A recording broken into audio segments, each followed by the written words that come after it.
कहानी थोड़ी साधारण लग रही है। नहीं, ये तो शुरुआत है।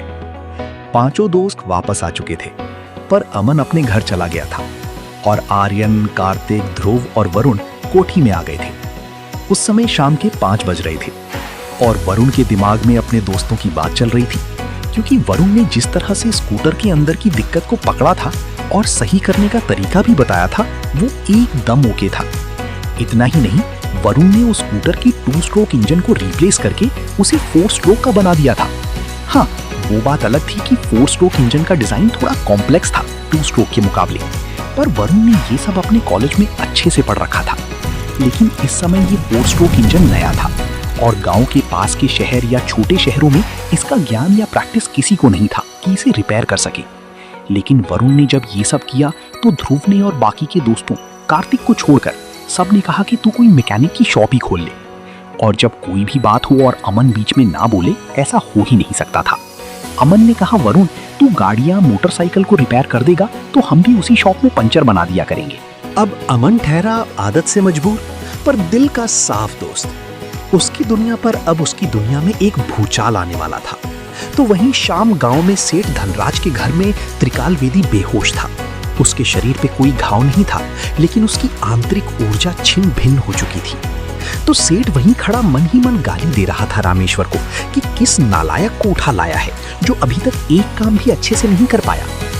तो वहीं आज सुबह ही गांव में एक बैठक हो चुकी थी, जो कि जल्दबाजी में बुलवाई गई थी। कारण था कि अनंत पुजारी ने अपना पद छोड़ दिया है, लेकिन एक आखिरी आदेश के साथ गांव का शिव मंदिर कोई नहीं खोलेगा तब तक वो खुद लौट के नहीं आ जाते और मंदिर के दोष को ठीक नहीं कर देता।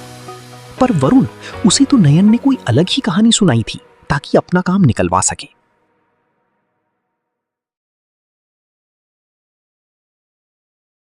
तो वहीं अमर सिंह, वो तो कुछ अलग ही था। उसके मुताबिक उसकी ताकत बंधी हुई थी गांव के विधान के कारण। दरअसल अमर सिंह के पास विधान नहीं था और वो उसी ही ढूंढ रहा था। अब शाम के 6:30 बज चुकी थी और वरुण, आर्यन, कार्तिक और ध्रुव निकल चुकी थी अमन के घर के लिए। कार्तिक, वरुण और आर्यन पक्की सड़क पे आ चुकी थी, लेकिन ध्रुव पीछे रह गया था। वो तीनों इंतजार कर रहे थे। तो घाट का दृश्य कुछ इस प्रकार था कि डायन ध्रुव के सामने खड़ी थी और ध्रुव से कुछ कह रही थी। फिर बात बहस में बदल गई, लेकिन थोड़ी देर में ही शांत हो गई।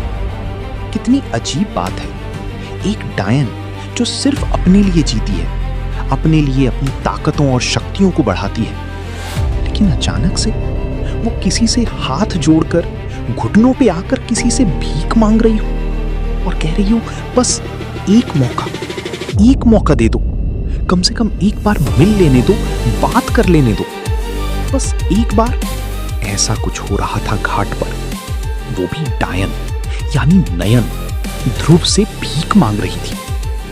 पर ध्रुव ऐसा नहीं करना चाहता था, लेकिन उसकी भी कुछ मजबूरियां थी, इसलिए उसने ये कसम वादा का सहारा लेना पड़ा।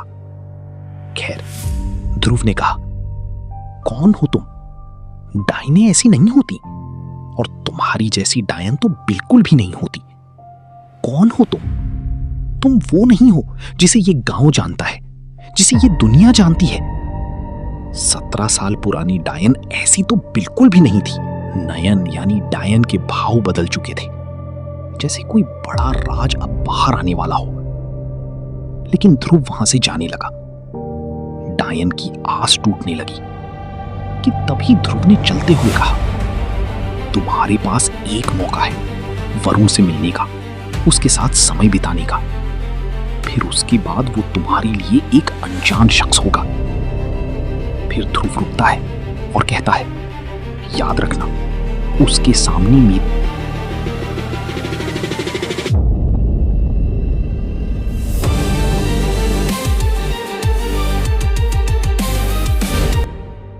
जब दुनिया भर की बातें सुनाने के बाद उसका मन शांत हुआ, तब वो शांत हुई और वहां से चली गई। फिर वरुण ने ध्रुव, आर्यन और कार्तिक को देखा और बोला, मैंने तो पहले ही कहा था, वैसे ही तुम मुझे जबरदस्ती ले आए।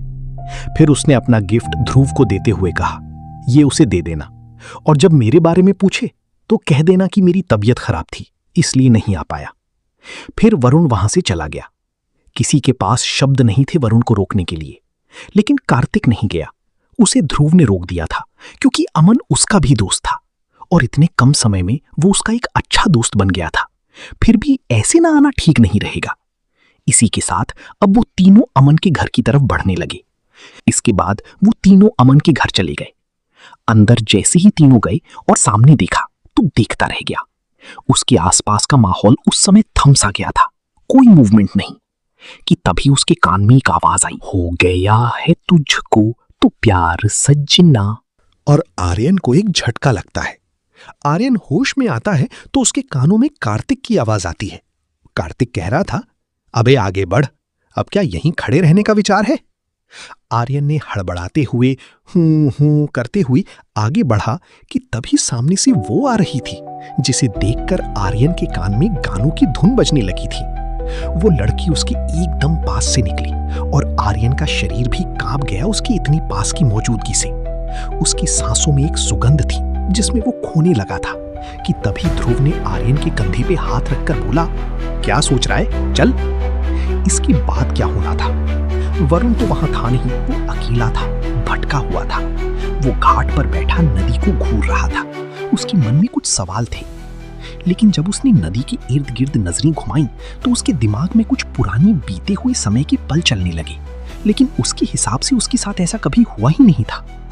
उसके दिमाग में एक पिक्चर चल रही थी, एक लड़की काली साड़ी पहने छोटी सी नाव में सवार और खुद ही उसको चलाती नदी की इसी ओर आ रही थी कि तभी वरुण कुछ ढूंढते हुए घाट पे उसी जगह आया और उसने देखा सामने से कोई आ रहा है। नाव लगभग घाट के पास पहुंच चुकी थी। वरुण की नजर उस लड़की पे थी कि तभी उस लड़की ने वरुण को देखा और बोली, तुम आ गई क्या? क्या आप मुझे जानती हैं? पर मुझे याद नहीं है कि आप कौन हैं। लड़की के चेहरे की खुशी तुरंत गायब हो जाती है, लेकिन लड़की अपने चेहरे पर फिर से मुस्कान लाते हुए तुरंत नाव से उतरती है और वरुण के गले लगते हुए कहती है, वरुण, मेरे गरुण, आ गए तुम, लेकिन मुझे पहचानने से इनकार कर रही हो। अब पहचाना? वरुण ने लड़की को अपने से दूर करते हुए कहा, माफ कीजिए, मैं आपको नहीं जानता। और क्या है ये गरुण? मैं वरुण हूं। लड़की के भाव बदलने लगते हैं। वो वापस अपनी नाव पे चढ़ती है और अपने रूप को बदलते हुए डायन के रूप में आती है और कहती है, अब पहचाना? लेकिन वरुण की आंखें फटी की फटी रह गई। उसका गला सूख गया सामने एक भयावह दृश्य को देखकर, लेकिन उसकी आगे बढ़ने की हिम्मत नहीं हुई, ना ही भागने की। तो डायन को किसी के आने का एहसास हुआ और पलक झपक गायब हो गई। लेकिन वरुण वहां वैसा का वैसा ही खड़ा रहा जैसे किसी ने उसे वहीं जमा दिया हो, और वो बेहोश हो गया। पर आखिरी समय पर उसे किसी ने पकड़ लिया जिससे वो जमीन पर नहीं गिरा। वरुण के दिमाग में इस समय यही कहानी चल रही थी, पर उसे यहां तक याद था कि ये हिस्सा कहीं से जुड़ा है उसके अतीत से। कुछ ऐसा हुआ था कि वो बेहोश तो हुआ और उसे पकड़ा ध्रुव ने था, लेकिन उसे वो लड़की वाला सीन अभी दिखा था। वो उसे वहां नहीं मिला था। जितना वो याद करने की कोशिश कर रहा था उस हिसाब से बिल्कुल भी नहीं। लेकिन वो लड़की, इतना सोचते ही वरुण के दिमाग में एक चित्र बनता है, और वो चित्र था नयन का। पर वरुण खुद से कहता है, लेकिन नहीं, ऐसा कैसे हो सकता है? जरूर मैंने खुली आंखों से कोई सपना देखा होगा, ऐसा कैसे हो सकता है? कि तभी उसकी चेहरे के भाव बदल जाते हैं। उसका मन था नयन से मिलने का, कि तभी वरुण के मन में एक आवाज आती है, वरुण, मैं तुम्हारे पास ही हूं, तुम्हारे साथ हूं, लेकिन अभी मैं तुमसे मिल नहीं सकती।